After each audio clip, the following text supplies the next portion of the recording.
This video is for Daniel.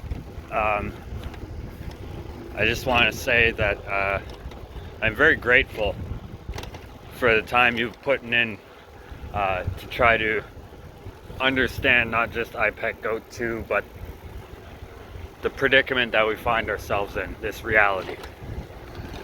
Not a lot of people are doing what we do. And the ones who do get lost along the way, or they get shut down, they get deleted. I believe you're right about the harvesting of energy from this place, this dimension of existence, and the fifth dimension. I call it the fifth dimension because that's how I understand it in my mind. This is the three-dimensional realm. The fourth is anything with time included, and then the fifth is in and out, also added to the dimensions of our three-dimensional existence. So there is some kind of energy grab from here. And you're right, it is from Osiris, and I want to elaborate on the things you've talked about. So in IPEC Goat 2, okay, the main enemy is Osiris, right? He is the physical Satan that was here on the earth, and his counterpart. We know him as Barack Obama, which is lightning from heaven, another name for Satan. And he himself knows himself as the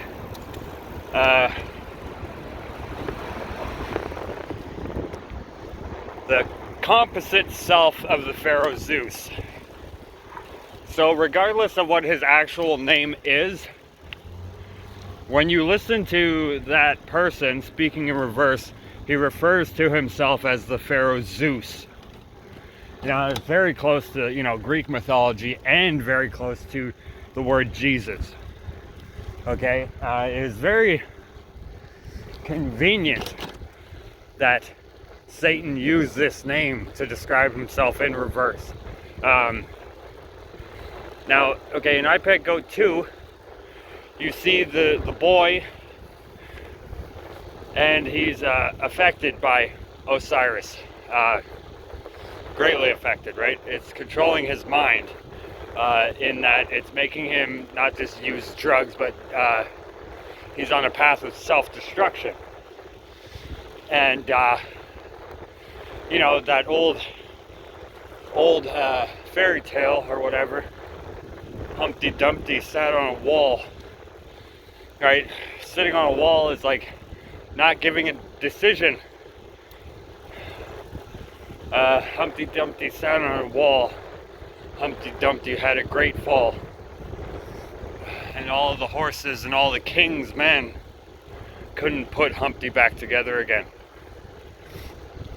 Now, I think that is very much what you're looking at is Humpty Dumpty is the boy, his egghead.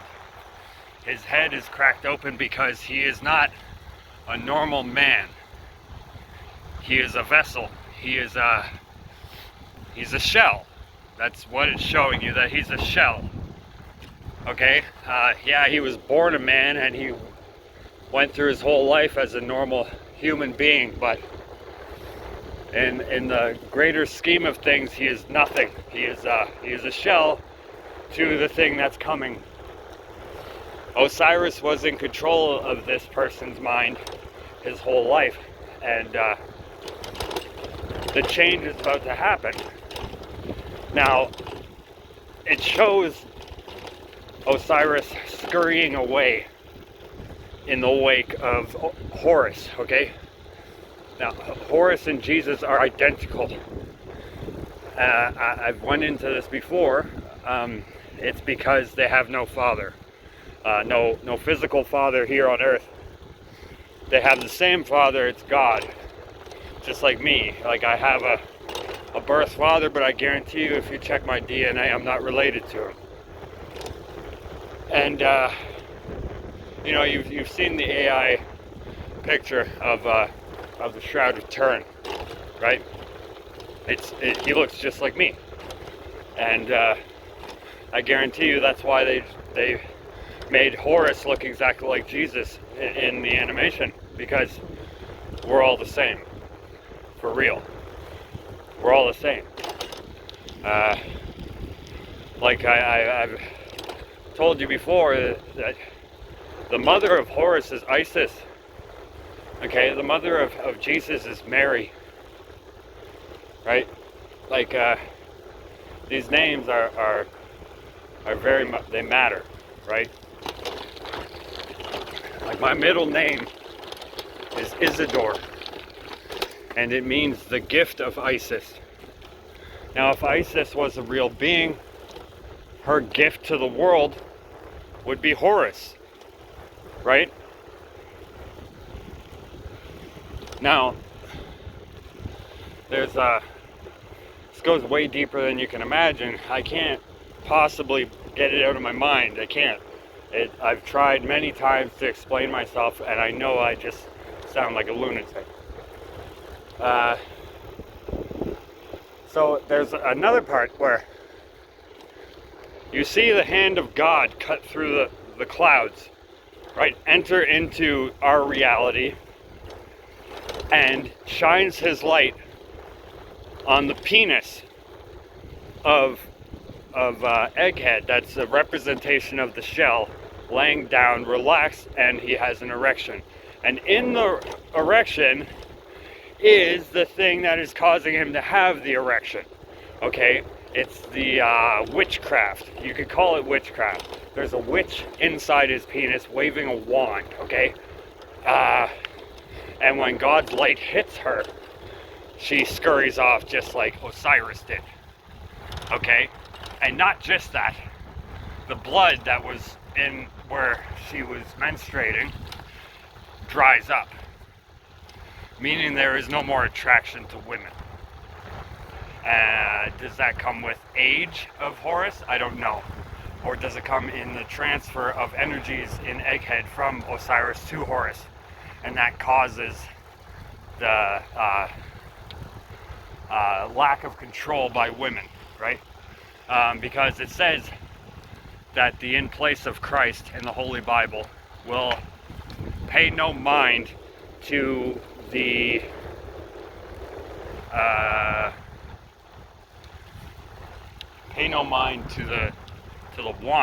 desires of women. So it's not saying that he doesn't desire women anymore. He just doesn't care for what they desire. He doesn't give a shit about them anymore. And I think it has to do with that scene. God is going to show him something, or just make him wake up, right? And in doing so, he's going to realize that no earthly thing actually matters, including like the predominant ruling, deciding factor in most males in this existence is a female or a female energy involved in one thing or another, if not a female herself. So it's almost like saying God steps in and takes away his wants, takes away his desires, right? So he doesn't want a harem of 100 women once he becomes king of Earth. Once he becomes king of Earth, he'll literally have the earth in his mind, like what he should do to create peace, real peace, because that's what happens, right? When Osiris is defeated, when Satan is defeated, locked up, whatever you want to call it, there's peace on earth. Like, I was under the impression that Jesus would reign for 1,000 years, and that already happened. And at the end of that 1,000 years was the creation of America. and the releasing of Satan. I could be wrong. I mean, the numbers, the math, all still lines up, but the fact that it's not Jesus, that it's actually Horus coming, that could be completely different, right? That could completely change everything.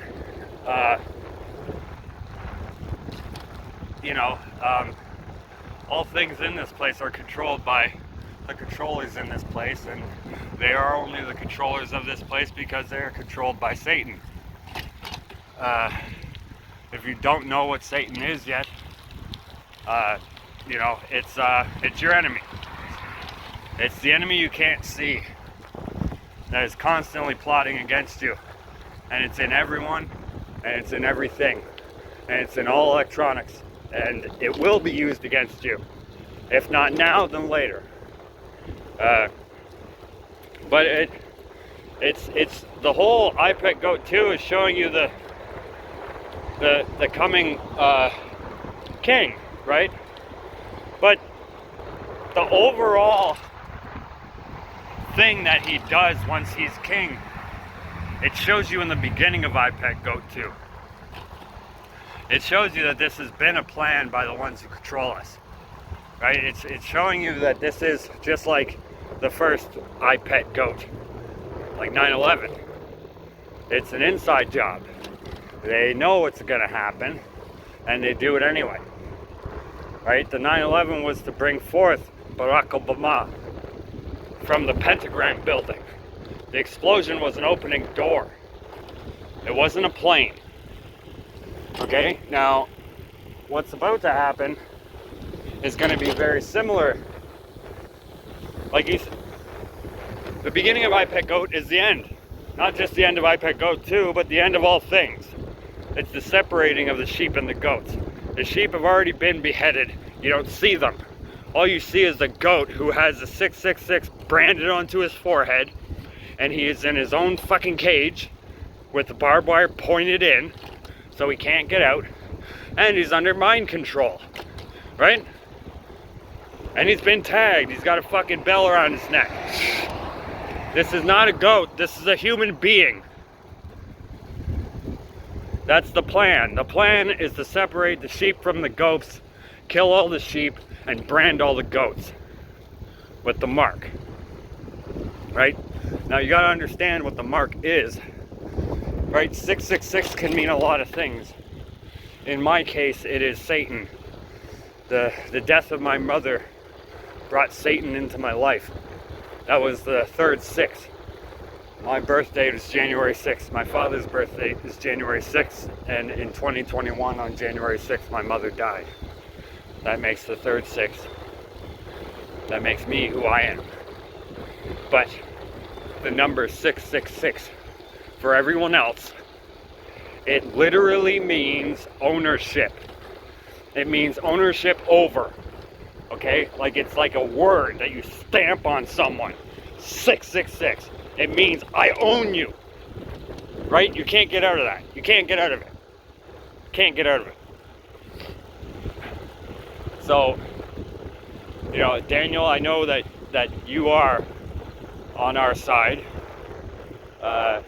You have paid lots of time in church in your life, and that really doesn't matter, but I know where your heart is, I know what you believe, so that's good. For anybody else watching this, your time is running out. If you still can't say Jesus Christ out loud without it seeming like a bad word in your mouth, you need to change that in the next few days, like as soon as possible, because I don't know, nobody knows the day of the Lord, but it's coming, and it's coming fast. And something is going to happen on the night of the 22nd this month. We've been waiting for it, like a lot of us, since like 2015, when this number just appeared in everyone's mind.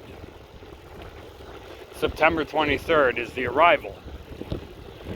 But it's actually the night of the September 22nd, going into the morning of the 23rd, that it's going to happen.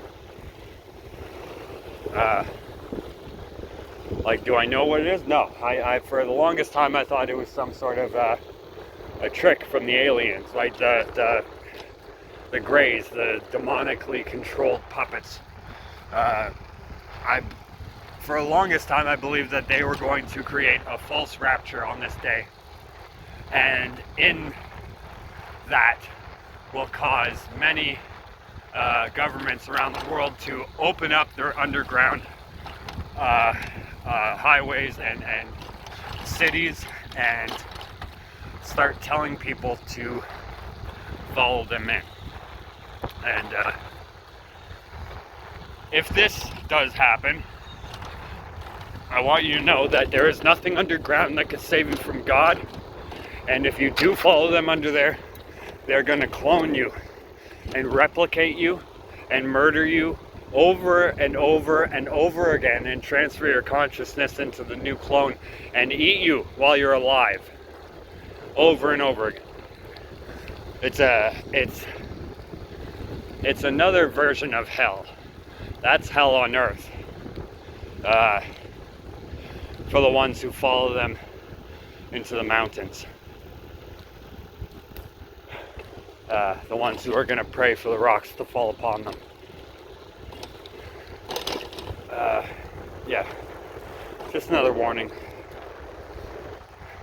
Say what's up to, you know who.